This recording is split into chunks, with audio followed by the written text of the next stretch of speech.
Alright, hey guys, what's going on? So we're continuing with the GR playlist right now, as I'll be continuing other playlists concurrently. Again, if this is the type of content that you're interested in, please hit that subscribe button, hit that like button, and if you're really, really into this kind of stuff, then you can go onto my Patreon page and make a contribution there. Anyways, let's get into the material for today. Today we're going to be talking about dual spaces and covectors. This is sort of the foundational topic that we want to talk about that's going to sort of underlie all of general relativity, and it's going to really help us understand the dynamics that are at play as we talk about this topic. Anyways, let's get right into it. So dual spaces and covectors first. So let's sort of review first this right here. So if you've taken linear algebra before, linear algebra basically tells you that you can write vectors in sort of a columnar way, right? Like I have right here. Right? But you can also write vectors like this, right? So you have a component on some basis vector, right? So, and you can have multiple basis vectors, and depending on how many dimensions your space is, you can have that many said components, right? So in this case, we have 4 components. We have a time component, an x component, a y component, and a z component. And in front of each one is a coefficient that sort of tells you how much of that direction, right, in the x direction, say for example, how much of that direction contributes to the vector that you're looking at or that you're interested in, right? So all of this can be compactified into something that looks like this, right? This is called an Einstein summation convention, where typically you have in front here, or I can erase this, typically you have this, a summation right here, which implies that you're summing, you have these sums, and this is our vector v. But oftentimes we get rid of the Einstein summation, right? Because we'd have to write this every time we'd want to describe a vector, and that becomes fairly monotonous to do. And so we just think of this, we assume when we look here, I'm going to move this back here. When we look at this, we are inferring an Einstein summation, right? So when we look at something like this, again, we want to tell ourselves that these are dummy indices, because we don't see any alphas on this side of the equation, the dummy indices. And when we see dummy indices, that means we're summing through every possible component of that index, right? So if alpha goes to 4, it can have values of 0 to 4. This is what it's going to look like, except you have, instead of t and t, you have 0, right? And here, instead of x and x, you have 1 and 1. 2 and 2, 3 and 3, and so forth. The beauty of this, of using numbers as opposed to letters, is that you can define multiple dimensional spaces, right? So you can have an 8-dimensional space, for example, or you can have some weird 12 or 32-dimensional space, and that's what alpha would run over. But we want to also remind ourselves that the easiest way to conceptualize this is through the t's and the x's and the y's and the z's, because those are sort of what we're naturally used to looking in a 3-dimensional world with time. Now I'm realizing here that I need a z, right? So this is another way to write this vector, right? Where we have just the components in this diagonal form, right? That's just another way to write it. So that's a brief overview of vectors, and that's all we're going to really cover. Everything else we're going to cover is going to be sort of concurrent with the material at the same time. Let's take a look at this picture, right? So this picture I have here, I've drawn some sort of manifold, right? That I don't want to say right? And if you don't know what a manifold is, a manifold is really something where you have it's a smooth surface. It's a smooth surface, so we can do this here. So a smooth surface manifold, and each point in the surface can be mapped to some value, right, in some orthogonal Cartesian system. Right? So this point gets mapped onto this Cartesian system to say a vector, right? I'll make this a different color, to say this vector here, right? This is essentially what, when someone says manifold, think a smooth surface, and at every point on the surface corresponds to some vector in some Cartesian space, right? The thing with manifold is that when you say smooth, you're also implying that it's differentiable, right? Every time you hear the word smooth in calculus, or you hear the word smooth anywhere else, topology or what have you, you're assuming there's also differentiability on this structure. We're not going to get too deep into this, but it's a very nuanced, very interesting, abstract idea. We're going to assume for right now that we're working on a smooth system, on a smooth manifold, something that can map us to vectors in some orthogonal Cartesian system, basically. So each point corresponds to a vector in some space, basically. And as you move along the manifold, right, so as you move along the manifold, you are essentially mapping onto different vectors, right, in Cartesian space. Right. Let's not get too caught up in the details there on what a manifold is. We'll get into that later. I really want to take a look at this image that I've drawn here, because this is going to be essential to understand. We're going to come back to this picture quite frequently, I think, in this video series.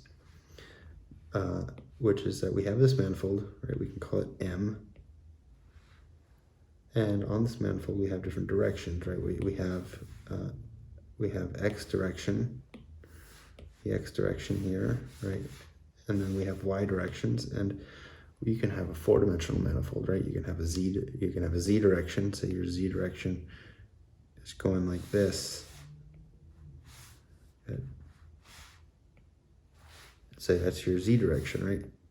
Then you can have a T direction, you can have multiple directions on your manifold.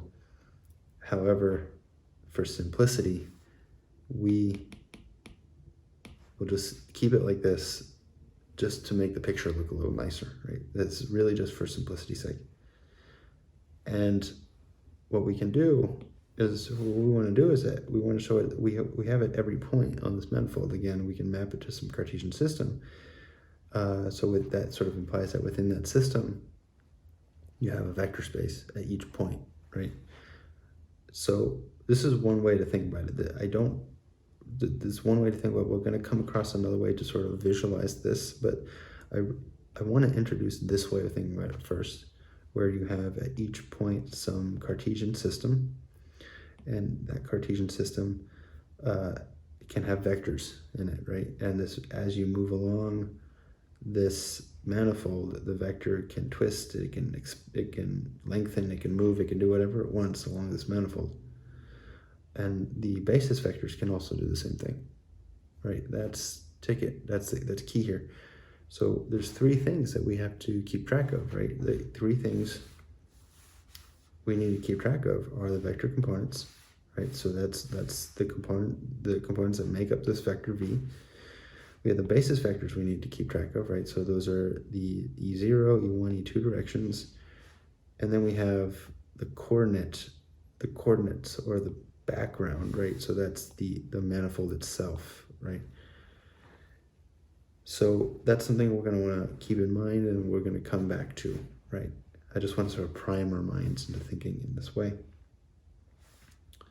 Let's move on now, because this gets a little bit more nuanced when we start introducing the physics of things, right? So when we start talking about physics, this isn't even physics, right? This is actually mathematics. But I'm using an actual physical example here to get at what the notion of an actual covector is, right? Because the title of this video is dual spaces and covectors, right? So what the heck are these things? Well, we'll talk about dual spaces later. I want to talk about covectors first. So we know that there are two types of vectors. And how do we know this, right? How do we know there's two types of vectors? Well, let's take, for example, force in the electric field. Now, force is F equals ma, right? So force equals mass times acceleration. The electric field equals the voltage over some distance, right? And we all know this, right?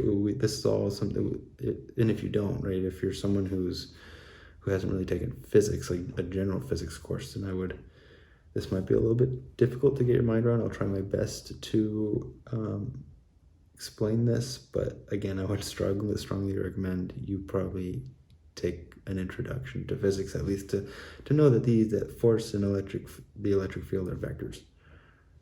And so we have, so the force is mass times acceleration. Now we can imagine if we're measuring acceleration in meters, right? Acceleration is meters per second squared. If we're measuring it in meters first, so say we have 1 meter, okay? We're accelerating across 1 meter.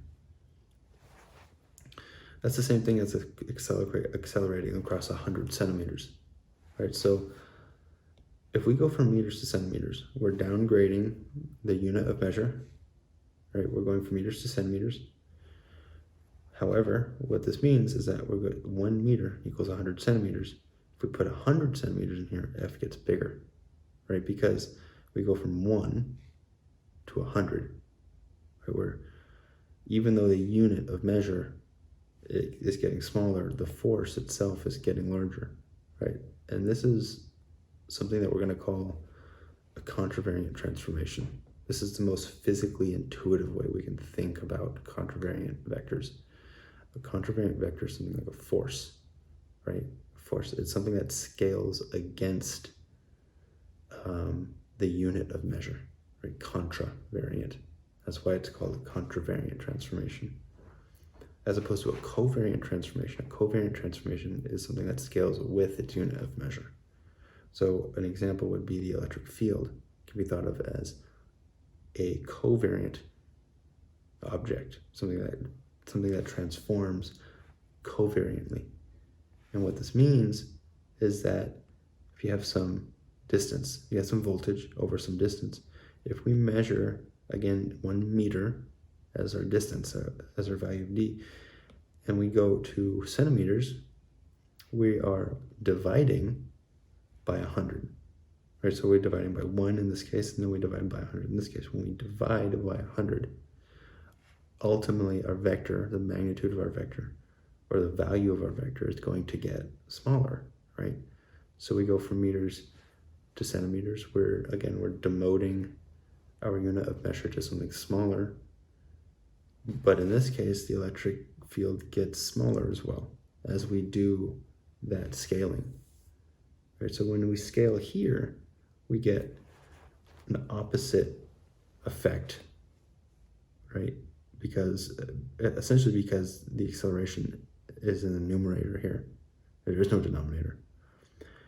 And in this case, the vector or this object gets smaller, right? So we have two different types of transformations, and this is something key that we want to focus on, because it's the way that things transform that make them fundamentally unique, right? So what we're going to do is we're going to call F a contravariant object, or just a vector. F is just a vector. We're going to call E, the electric field, a covector. Okay? So this is a vector,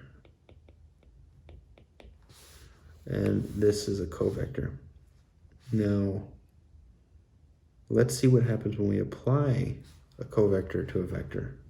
So we know, again, from general physics, that the electric field is equal to the force that you feel in that field divided by some test charge, right? So if we look at this picture here, here's our test charge. It's emitting our electric field. And at any point in that field, we put a particle, we can feel a force on that particle as exerted by the Q, right? We can rearrange this equation. Again, we just multiply both sides by Q and then divide both sides by E, and we get this, right? So e to the -1, this is sort of the same thing as dividing, right? But we can see that when we have a force or a vector and a covector applied to one another, right? Because we said this was a vector, this was a covector. When they're applied to one another, we get a number. That number is Q, right? So the idea here is that at each point, again, hearkening back onto this picture here, we have force, right? So we have a vector and a covector, and both of them are maps. We can think of them as maps for each other to the real numbers, okay? So E, the covector, is a map to take a vector to a real number. Likewise, a vector can be thought of as an object that takes a covector to a real number. And in this case, that real number was Q. So that's what I'll say. So that's what I'll say right now. Later on, we'll get into basis vectors and stuff like that. And I'll actually go over that right now. I realize I have all this to go over too. This will be relatively quick though. So here again, our vector and our covector, we can have them written down in this way, right? We have, if we zoom in here, these are just the components, right? We can imagine the force, right? Here's our vector, and we have our x direction, our EY direction, and our EZ direction. And in this way, we can think of the force as some vector that can be written out like this, right? And what does this mean? So both of these guys, this one and this one, can be written like this again, which is a summation, right? So this is a summation over mu, like this.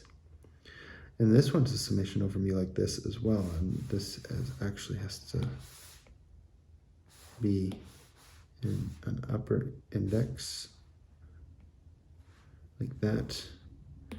And this is a matter of definition now, right? So, oh, that's what I have right here, right? So remember I've written down these definitions, right? So I like to think of, when I say the word contravariant, I think above.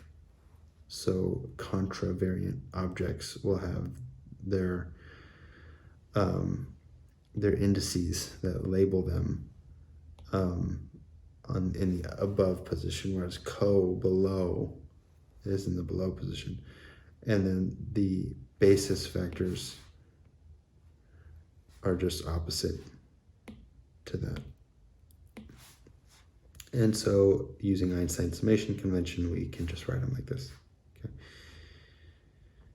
Now we're gonna, so using this information, how can we harken back to this mapping idea? Well, if we demand that E mu, E nu is equal to the Kronecker delta, right? So whenever mu and nu are the same, in other words, this is something like an inner product, right? They have to be E mu, I'll do it like this. So this is E mu, or say E1, E2, and E3. And then for our covariant object, or for a covariant basis, we have E1, E2, and E3.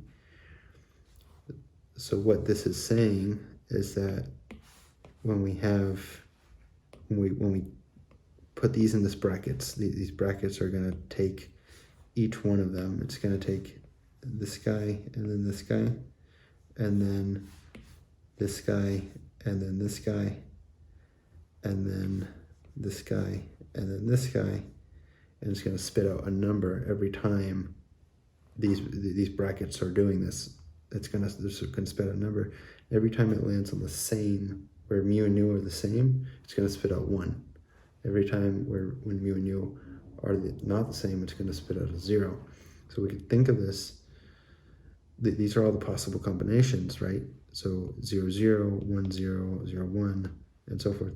Everything except the diagonals along this sort of matrix. It's not really a matrix, but everything along the diagonal of this picture is going to be 1, whereas everything else is going to be 0, right? So this is something that we demand. This is something that's kind of arbitrary. Again, it's not.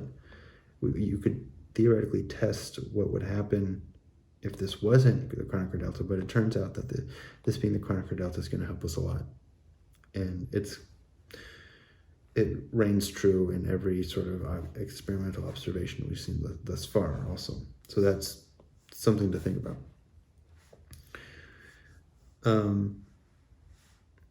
Or at least every phenomenon that a lot of phenomena that we've seen so far, perhaps not every single thing out there in the world obeys this rule.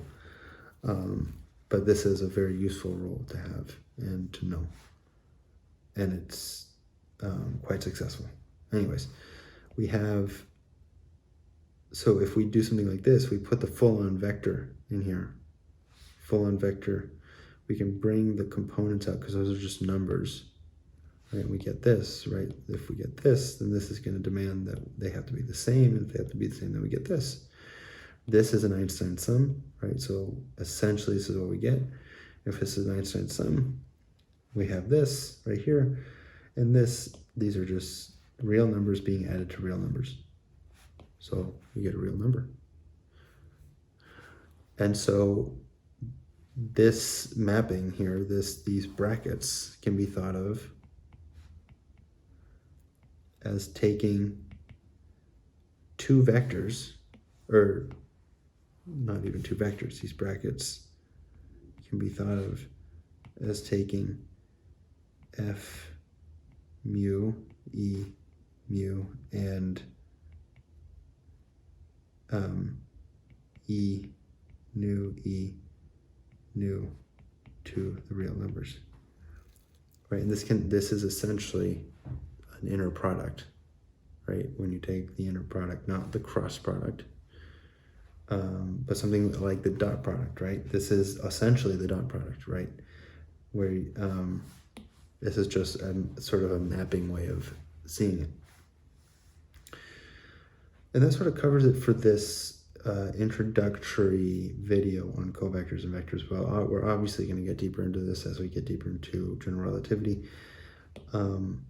But we can start asking the question, are there any other vectors out there that don't behave in these ways, right? That are, perhaps there are things out there, perhaps there's mathematical objects out there that don't transform like this. Perhaps they don't transform, perhaps they transform it with some combination of these two, and we're going to see that the combination is the transformation rule for tensors, right? And that's going to be very important. And then there's also other objects that transform out there very, very weirdly. It depends on, again, a lot of things, right? So, for example, spinors, they are objects that don't transform like tensors, and they don't transform like vectors or covectors. They transform in their own unique ways. And we are going to get into that in this playlist, because I find that not a lot of people really cover spinors within the context of general relativity. And it's taken me some time to understand how spinors and the Dirac equation can be formulated in a curved spacetime. And we're going to definitely get into that, but that's going to be later on down the road, where once we establish many more advanced topics in general relativity, we'll then move on to that. But anyways, again, if this kind of content you like, you can hit subscribe, hit like, and you can go visit my Patreon page. And with that being said, I'll see you guys in the next video. Thanks.